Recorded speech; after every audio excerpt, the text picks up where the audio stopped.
In this video, I'm going to be showing you how you can download or install pixeltap on your phone. By installing pixeltap on your phone, you get access to thousands of amazing designs to choose from. You can also create your own designs from any photo or image without any subscription fee. So in order to download pixeltap on your phone, first of all, what you want to do is you're going to go ahead and open App Store if you're using an iPhone, or open Play Store if you're using an Android. Once you have done that, what you want to do is you're going to tap on your search bar. And after that, you're just going to type in here for pixeltap and then search for it.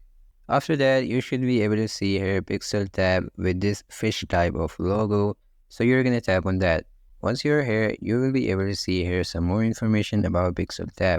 And if you scroll down, you will also be able to read some of the comments. Once you have done that, you can just scroll up back and then you're going to tap on install. After that, you're just going to wait a couple of minutes or seconds according to your internet speed until it has been installed.